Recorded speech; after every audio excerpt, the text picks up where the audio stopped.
Hola horticultores, en este video veremos cómo realizar el primer trasplante de nuestras fresas que te mostré en el video anterior, por lo que si no lo has visto aquí te lo dejo para que lo veas. En este video también te mostraré cómo van creciendo las plantas y qué cuidados les voy dando. Sin nada más que decir, iniciamos con el video.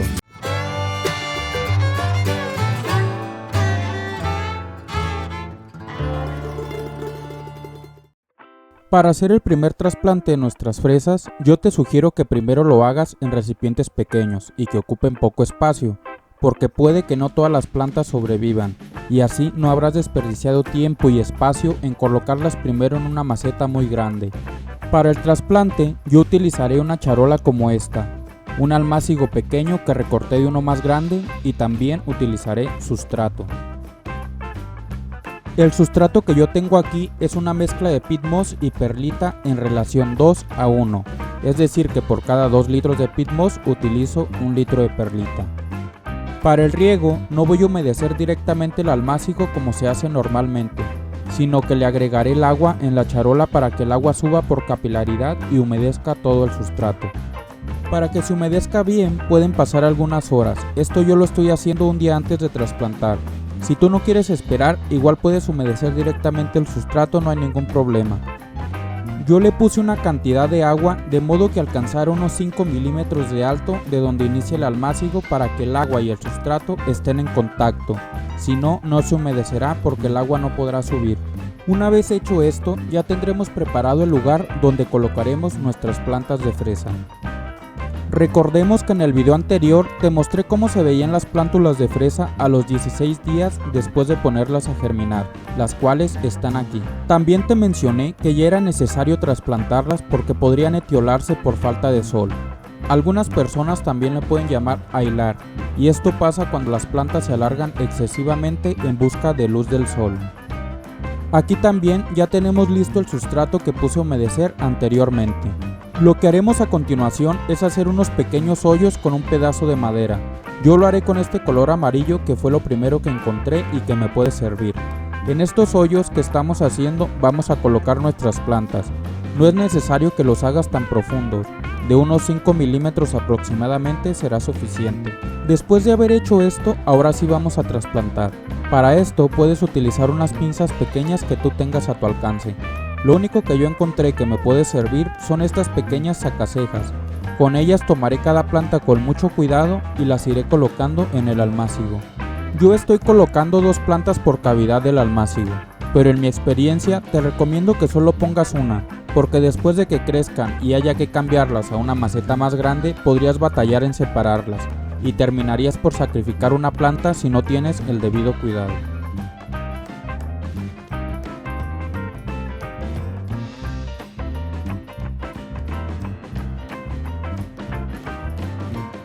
Después de colocar las plántulas en el almácigo, hay que cubrir las raíces con el sustrato, evitando enterrar toda la planta. Esto debemos hacerlo con mucho cuidado, solo basta con aplastar un poco el sustrato con el dedo para que el hoyo que hicimos se cierre. Ahora tendremos que esperar a que crezcan más nuestras plantas. Yo las colocaré en mi mini invernadero, el cual le coloqué una malla sombra evitando que el sol llegue directo a las plantas. En el día 2 después de trasplantar, las plantas ya se ven un poco más grandes. En este día yo realicé un cambio de agua. También le cambié la charola, pero únicamente fue con la finalidad de agilizar el proceso de tener que lavar la charola. Una de las ventajas que tiene esta manera de regar tus plantas es que si en el lugar en el que vives el calor es muy fuerte, como en mi caso, no tendrás que preocuparte por si el sustrato se seca, que créeme que si no lo hago de esta forma tendría que estar regando 2 veces al día. Y como a cualquier persona se le puede olvidar regar en algún momento, nuestras plantas podrían morir, y de esta manera me aseguro que siempre tendrán agua. En el día 4, como vi que el agua no estaba tan sucia y ya había realizado un cambio en el día 2, simplemente agregué un poco más de agua para asegurarme que alcanzara a tocar el sustrato. Por cierto, el agua que estoy utilizando para regar en este momento es agua normal del grifo. No estoy utilizando soluciones nutritivas ni nada por el estilo hasta este momento. En el día 6 no hice cambio de agua ni agregué más porque no lo vi necesario, ya que el nivel del agua alcanzaba a tocar el sustrato y no estaba tan sucia. En el día 8 coloqué más agua porque el nivel ya estaba muy abajo y ya no estaba en contacto con el sustrato, y así lo haremos sucesivamente. Si el nivel del agua está muy abajo y no está en contacto con el sustrato, es necesario ponerle más, y si el agua está muy sucia hay que realizar un cambio.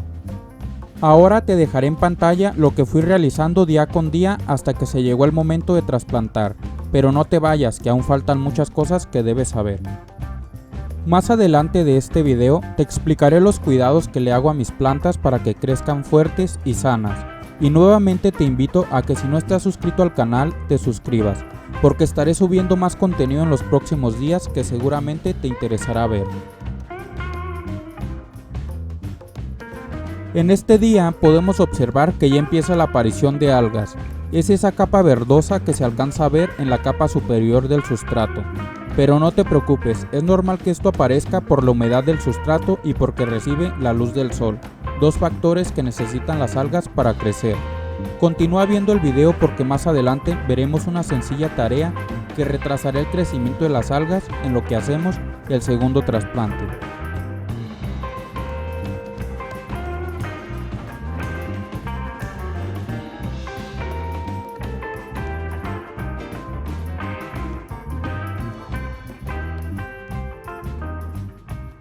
Como podemos ver, el crecimiento de algas ya es muy notable, por lo que tendremos que hacer lo que te había comentado anteriormente para retrasar el crecimiento en lo que realizamos el segundo trasplante de nuestras fresas. Para esto vamos a utilizar un palillo de dientes o algo similar que tengas a la mano. Simplemente vamos a raspar el sustrato y revolver un poco la capa superior del sustrato para romper la capa de algas que está creciendo. Aquí en este día yo ya realicé el trasplante de algunas fresas, es por eso que están vacías algunas cavidades del almácigo. Las plantas que faltan las utilicé para colocarlas en un sistema hidropónico que por supuesto pronto habrá un video sobre eso. Cuando las plantas ya estén de este tamaño y que ya hayan desarrollado las hojas primordiales, ya podemos empezar a buscar en dónde trasplantarlas. Por ejemplo, yo las trasplanté en vasos de 6 onzas y se ven muy bonitas. Así las tendré hasta ver que han crecido lo suficiente para pasarlas a una maceta más grande. Si te estás preguntando cuándo es el mejor momento para germinar semillas de fresa, te diría que lo óptimo es cuando pase la temporada de frío del lugar donde vives, para que las plantas estén grandes y sanas y resistan mejor cuando vuelvan las temperaturas bajas. Pero también lo puedes hacer aunque no haya pasado recientemente la temporada de frío. Con un buen cuidado de tus plantas no les pasará nada. Yo hice la siembra faltando aproximadamente 6 meses para la temporada de frío. Para entonces mis fresas ya estarán grandes y resistirán el frío muy bien. La temperatura óptima de la fresa es de 15 a 20 grados centígrados. Sin embargo, alcanzan a soportar temperaturas de 2 a 40 grados centígrados.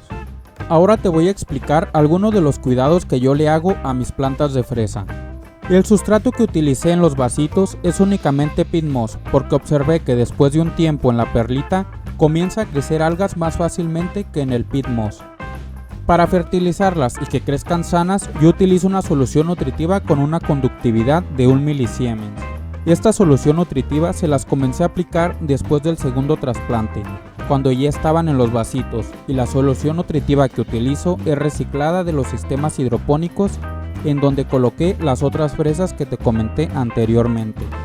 También puedes utilizar humus de lombriz para fertilizar tus plantas. Es muy fácil y económico de hacer, pero requiere un poco más de tiempo. Para evitar que lleguen plagas, yo utilizo una trampa cromática que es muy efectiva para evitar que se le acerquen plagas como la mosquita blanca, la cual es una plaga muy común y muy agresiva que si no tienes el debido cuidado podría acabar con tus plantas. No te preocupes si no sabes cómo hacer esto que te acabo de decir. Te invito a que visites mi canal y podrás aprender cómo hacer tu propio humus de lombriz, cómo preparar la solución nutritiva y cómo hacer esta trampa cromática que te mencioné. En los próximos días estaré subiendo un video de cómo tener fresas hidropónicas en casa, por lo que si aún no estás suscrito al canal te invito a que lo hagas. También puedes dejarme un comentario aquí abajo de cualquier duda que tengas. Y no olvides darle like al video, esto me ayuda a que llegue a más personas. Gracias por haber visto este video y aquí te dejo otros más que seguramente te interesará ver. Saludos horticultores y nos vemos en el siguiente video.